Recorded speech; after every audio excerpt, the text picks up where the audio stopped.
नमस्कार. मुले परीक्षा जवळ आली की आजारी पडतात, घाबरतात किंवा त्यांना सांगता येत नाही मला कसलंही टेन्शन नाहीये, मला सगळं येतंय.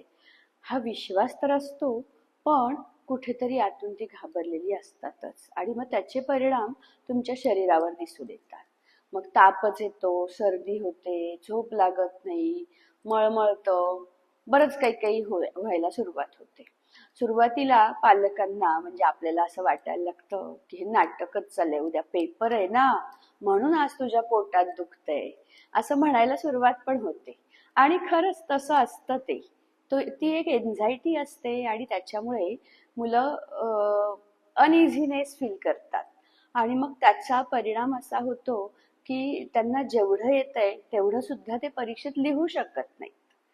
आणि मग सगळंच वर्षभराची तयारी वाया गेली असं वाटायला लागतं.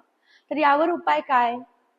तर आपण आता या व्हिडिओमध्ये बघणार आहोत की एक्झाम फिअर जे आहे त्याच्यातनं ओव्हरकम कसं करायचं आणि काय स्ट्रॅटेजीज आहेत, काय महत्वाच्या 5 गोष्टी आहेत त्या तुम्ही त्या फॉलो करायच्या, मुलांकडून फॉलो करून घ्यायच्या की जेणेकरून त्यांचा हा जो परीक्षांचा काळ आहे तो सुखद होऊ देत, त्यांना त्याचा त्रास होऊ दे आणि परीक्षा खऱ्या अर्थानं त्यांनी एन्जॉय करू दे.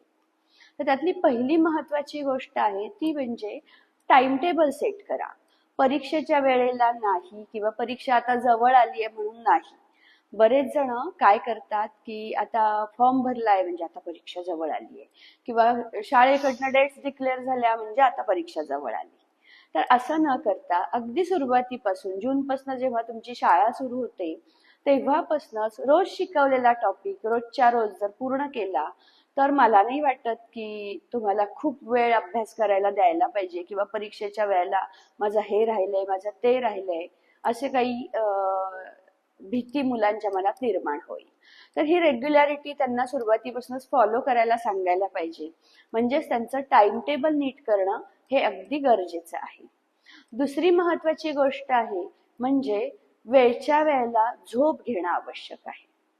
कारण आत्ता सुट्टीच आहे, आत्ता खेळाचाच मूड आहे किंवा कुठेतरी पाहुण्यांकडे गेलाय, कोणी पाहुणे आलेत, तर मग रात्रीची जागरण, पत्त्यांचे डाव, कॅरमचे डाव किंवा सकाळी उशिरापर्यंत उठायचं किंवा आता उन्हाळ्यात तर इकडे फिरायला जा, तिकडे फिरायला जा, लवकर उठून अशा गोष्टी होतात. त्यामुळे मग ऑड टायमिंगला झोपेचं शेड्यूल केलं जातं आणि मग रात्री झोप लागत नाही.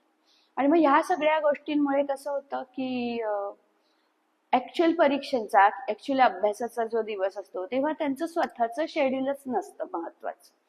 हे सेल्फ डिसिप्लिन ज्याला आपण म्हणतो की जे कुठे शिकवलं जात नाही, पण वेळच्या वेळेला उठावं, वेळच्या वेळेला आपलं आवरावं. आज मला कुठे जायचं नाहीये म्हणून आंघोळ सुद्धा करत नाहीत रविवारी.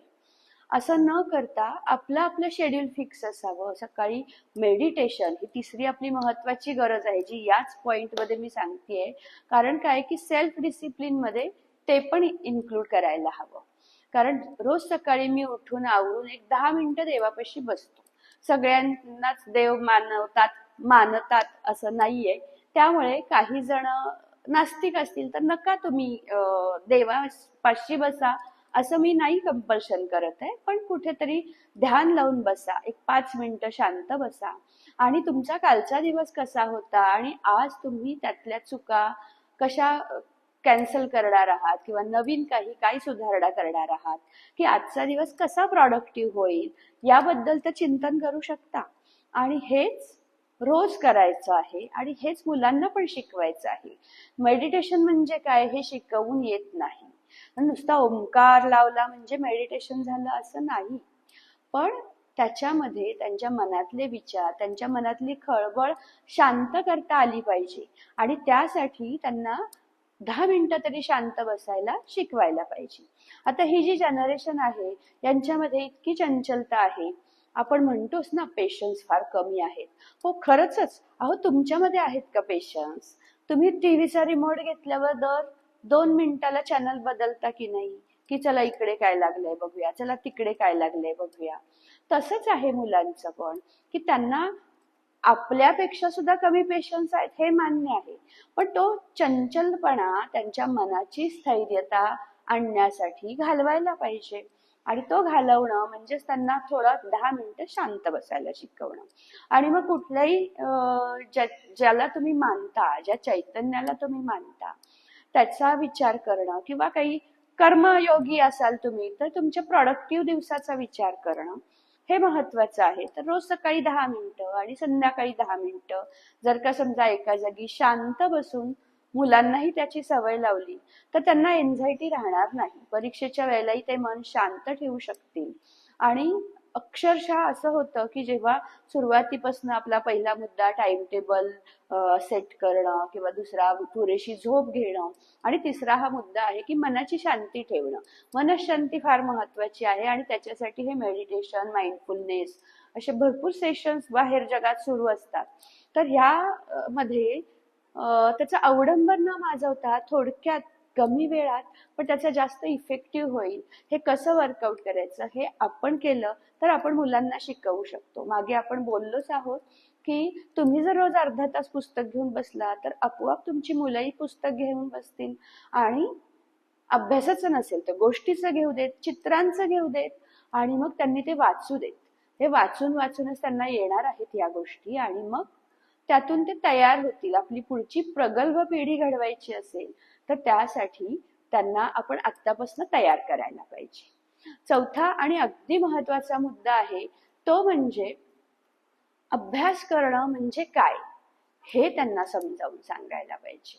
कारण आपण जर लक्ष दिलं नाही तर मुलांना ऑब्झर्व केलं तर असं लक्षात येतं की पुस्तक घेतात, आवडीचा लेसन, आवडीचा टॉपिक, आवडीचा विषय, आणि वाचत बसतात. अभ्यास कर म्हटलं की तोच धडा कित्येक दिवस तोच धडा वाचला जातो. का तर फक्त आई ओरडतीये म्हणून अभ्यासाला बसलेला. मग अशा वेळेला काय करता येईल की तुम्ही फक्त वाचणं म्हणजे अभ्यास नाहीये, तर ते रिकॉल कसं करा, लिहून बघा, तुम्हाला खडाखोड न करता लिहिता येतंय का हे बघणं म्हणजे सुद्धा एक प्रकारचा अभ्यास आहे.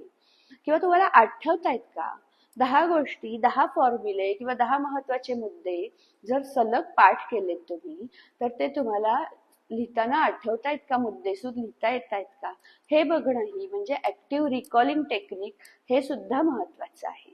आणि ह्या सगळ्या गोष्टी आणि त्याच्यातनं ओव्हरकम करणं म्हणजेच परीक्षेला हसतमुखानं सामोरं जाणं. मग आता एन्जॉय युअर एक्झाम्स असे भरपूर काही काही क्लासेस किंवा ट्रिक्स अशा निघालेल्या आहेत. पण याच्यापेक्षा पुढे म्हणजे मुलांनी स्वतः प्रयत्न केला तर त्याला त्याच्यासाठी वेगळा क्लास लावण्याची किंवा वेगळं काही करण्याची गरज नाहीये. आणि परीक्षात खरंच चांगलं यश मिळवायचं असेल तर तुमचे सलग प्रयत्न होणं गरजेचं आहे. आदल्या दिवशी वाचलं आणि दुसऱ्या दिवशी पेपर लिहिला आणि मार्क्स मिळाले, तुम्हाला मार्क्स चांगले मिळतील पण त्याच्यामध्ये खरंच नॉलेज आहे का, तुमचा खरंच व्यक्तिमत्व विकास होतोय का त्याच्यामध्ये. कारण शिक्षण म्हणजे काय आहे शेवटी, तर परीक्षा जी असते ती म्हणजे तुमची एक क्षणिक ज्ञानाची चाचणी आहे. पण ज्ञान हे एक अवाढव्य असं म्हणजे समुद्र म्हणूया आपण. मग त्याच्यामध्ये शैक्षणिक गोष्टी आहेतच, वैयक्तिक गोष्टी आहेतच, तुमचं करिअर आहे, तुम्हाला छंद कुठले आहेत, त्याच्यातलं पॅशन कोणतं आहे, आणि ते सगळं तुम्हाला तुमच्या पुढच्या दृष्टीनं आर्थिक कमाईमध्ये कसं कन्व्हर्ट करता येईल या सगळ्याचा विचार करणं आणि ते तुम्ही योग्य तऱ्हेनं तुमच्या जीवनात आणणं म्हणजेच तर तुमचं एक्झामला सामोरं जाणं आहे. आपण नुसतं म्हणतो 10वी झाली म्हणजे सगळं झालं नाही, आता खरी परीक्षा आहे.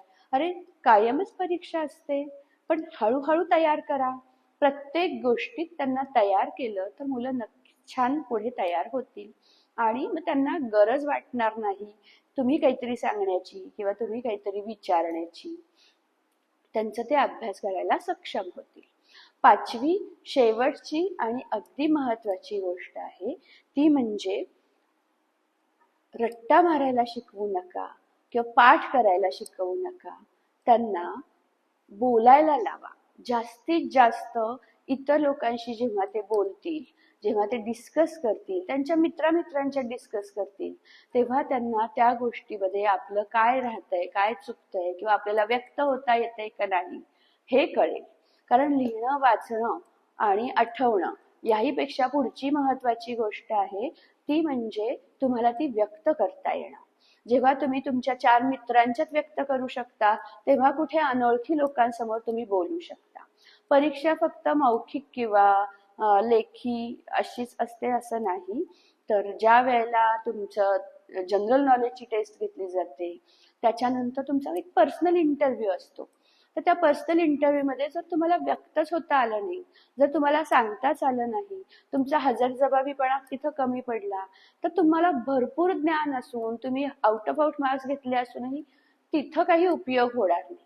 तर ह्या सगळ्याच दृष्टीनं आणि तुम्हाला काय हवंय हे ओळखून तुम्हाला तुमची मतं मांडता येणं हे फार गरजेचं आहे.